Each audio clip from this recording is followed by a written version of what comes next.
Dubai.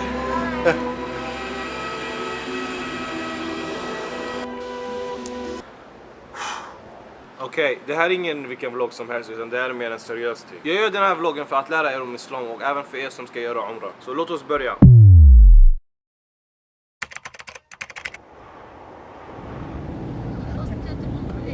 Redan vid stadens gränser så såg vi så här, konstant såna här dua-skyltar.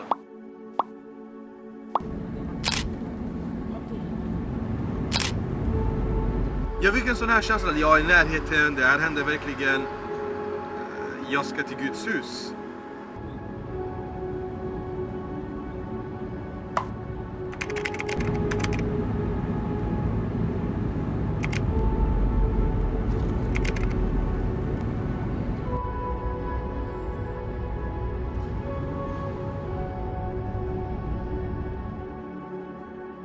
Den här stora klockan, alltså den var enorm. Liksom vid stadens gränser så såg vi den redan då. Och det enda jag tänkte på var att där var Guds hus.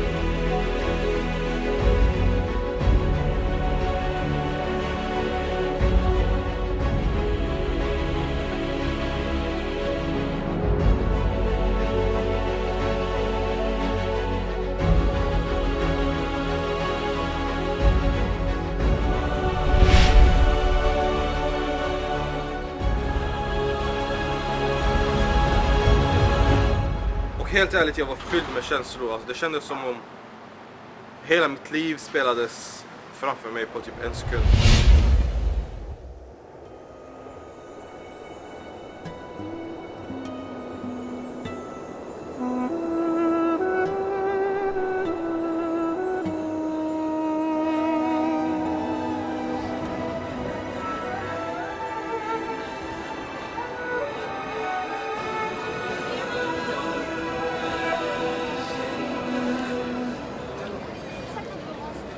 När jag var klar med det så började jag med själva umrah-grejer. Jag började med att göra tawaf runt Kaaban. Och det är liksom 7 varv runt själva den här svarta byggnaden som vi kallar för Kaaba då. Efter det så ber man 2 rekas vid Maqam Ibrahim.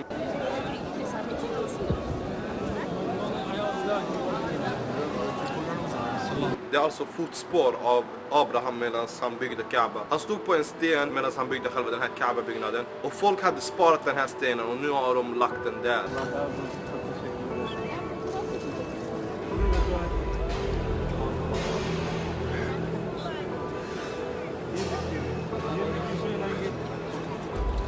För många människor.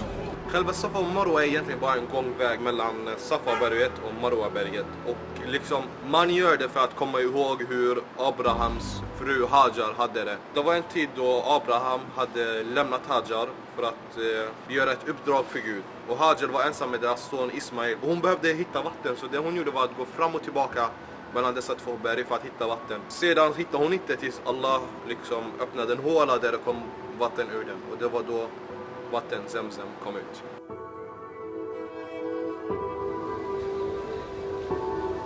Ja, här ska man springa.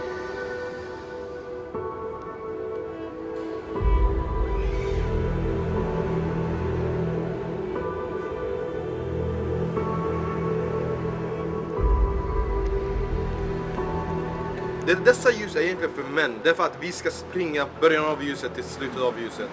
Medan kvinnorna kan fortsätta gå vanligt. Egentligen det gör det bara värre för män. Speciellt när man har den här ihram på sig, den här vita tyget. Det blir bara ännu mer värre, för man tappar den typ nästan hela tiden. Och det är typ svårt att röra sig i den, för man kan inte ta typ stora steg utan man tar små steg. Så det här, alltså egentligen det är jätteenkelt. Alltså det här känns, vissa kanske tänker okej, hur ska jag veta vart det här ska ligga, vart det. Det finns liksom skyltar överallt. De har liksom placerat det jättebra. Sen kan du alltid fråga folk. Och de kommer alltid hjälpa dig där. Och sen avslutar du med att klippa håret. Egentligen räcker det med att du klipper typ lite av håret. Men det är en tradition att raka bort allting. Bo. Och där var min umra klar. Jag är inte alls klar.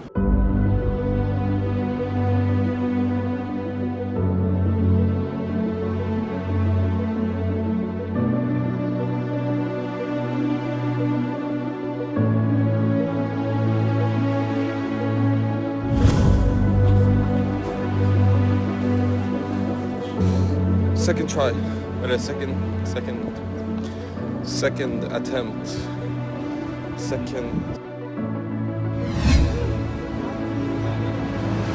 Den här gången gjorde jag det själv. Mamma var inte med mig utan jag gjorde den här umran helt själv. Och när man inte har någon att prata med så är du mer i dina fields, okej? Du tänker konstant på vad du gör typ. Den här var lite mer känslig för mig. För grejen är, jag kan ju arabiska och alla så här, liksom hela Koranen är på arabiska. Så allt som sägs i Koranen, jag förstår det liksom helt. Så det jag gjorde var att typ läsa Koranen medan jag gjorde tawaf. Och sen typ satt jag och reflekterade på vad den sa. Och sen så började jag höra folk från typ Asien. De började liksom göra duas, alltså det som är på arabiska. De började göra duas på arabiska. Och för mig kändes det som om de vore araber. Fattar ni? Och jag vet inte varför, men det var typ... Jag blev riktigt känslig.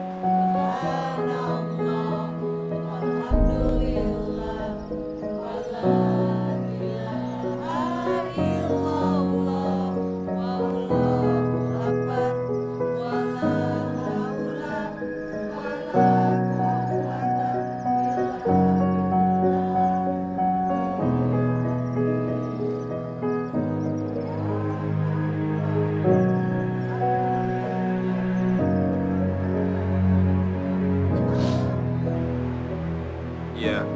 Så, ja.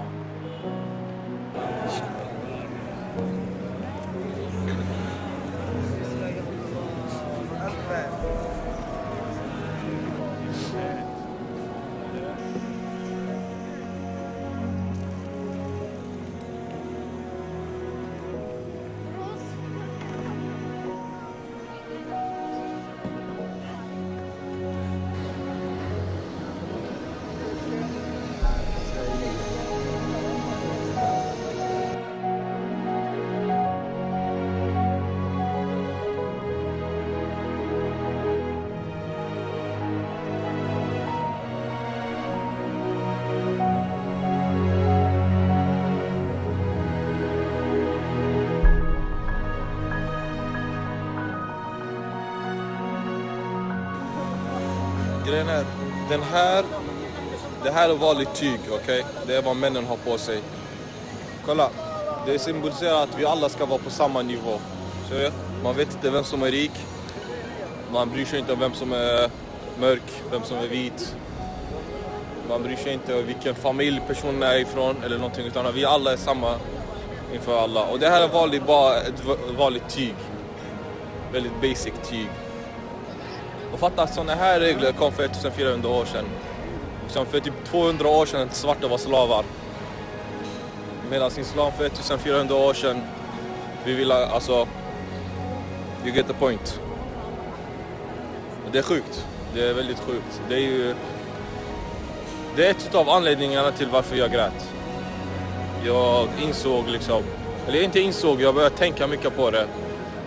Att det här har alltid varit så. Nu vill man plötsligt säga men rasismen ska inte vara okej. Men det här har alltid varit så inom islam.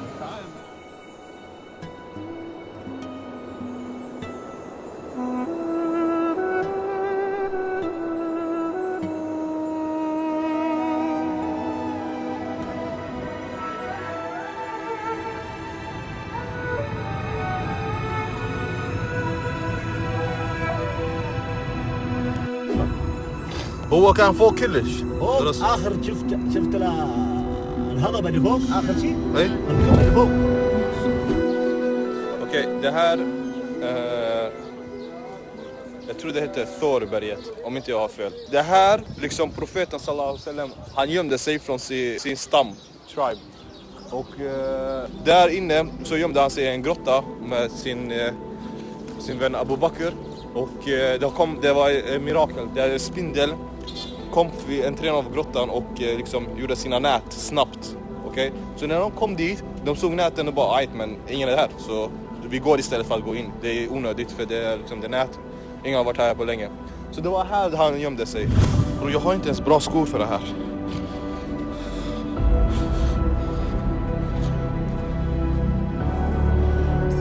Så sen.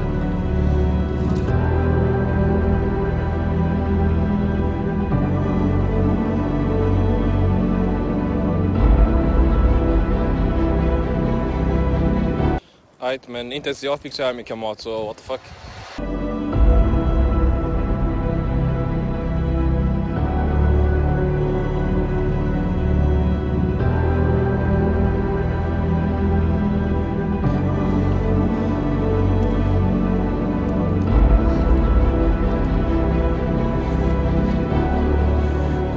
Oh wait. Där är Mecka. Oj! Haha! Nej men hoppsan! What a coincidence! Right. Men om ni är här uppe och känner Abba och jag sugen på chips och sånt. Min broder har en ammo-kiosk här. Det är bara att köpa. Han tar swish, kort, allting. Ahle. Ni kan krita här också. Ni som kritar hos mig. Alltså ser ni det här? Wohoho!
Exakt, ni vet de här tuggummin mannen.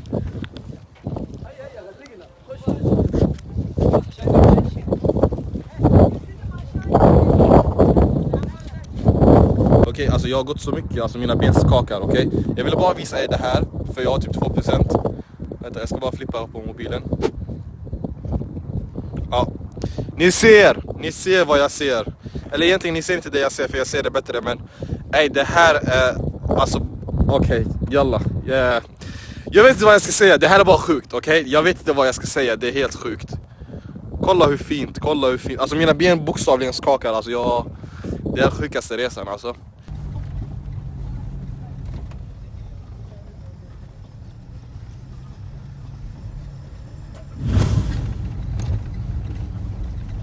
Innan profeten Muhammed liksom började berätta till folk om islam, så brukade han komma fram till det här berget. Och det var det här berget där första versen av Koranen kom. Jag kollar här hela tiden. Och just det jag hatar med den här kameran är att jag kollar alltid här. Okej? Jag kollar aldrig här. Det här jag ska kolla. Så när profeten gick dit så kom ängeln Gabriel till honom. Och han kom och bara läs. Och profeten kunde varken läsa eller skriva. Så han sa ma'ana biqari. Vilket betyder jag kan inte läsa. Så Gabriel bara läs igen. Och han bara jag kan inte läsa. Så Gabriel sa för tredje och sista gången läs. Och profeten bara jag kan inte läsa. Och då var då den här versen kom.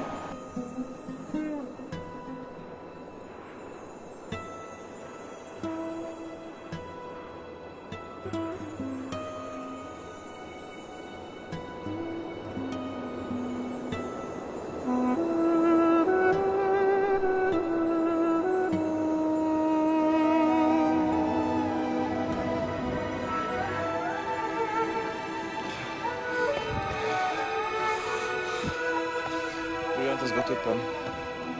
Alltså här börjar man gå. Tror mig, jag är redan trött. Kolla, alltså jag är inte ens uppe än. Kolla hur högt upp man är ändå. Det här är skitsjukt. Där uppe ska man.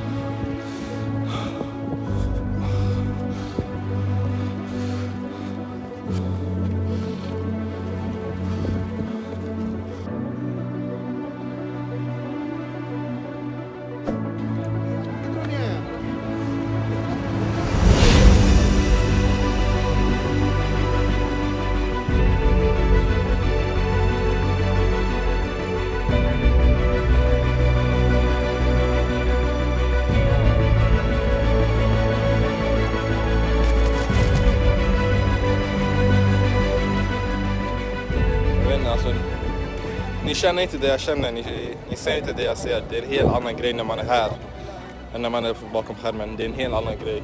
Ni måste göra sådana här resor. Det här är inte vilken resa som helst. Det är inte som att resa till Spanien eller Italien eller USA, Dubai. Det är inte en sån resa, utan det är en känslig resa. När du reser, du är inte här för att se direkt, utan du är här för att känna. Medan andra ställen, typ Italien, Rom, Paris och sånt, du är där för att se. Du är här och känner. Som där jag står just nu, för 1400 år sedan kom den första versen till profeten Muhammed. Här jag står. Det är en helt annan känsla. Så avslutar vi vloggen. Och gilla, kommentera, subscribe, så ses vi på nästa vlogg. Aha, oj, du undrar vad som finns bakom mig. Ja, det där är nästa vlogg, kära du. Okej, vi ses där. Du har det, okej? Om det är blurry just nu, jag kommer stå ner. Alltså, har ni inte en keps eller något Nike? Nej. Det var det, jag tror jag spelar och simmar nu eller?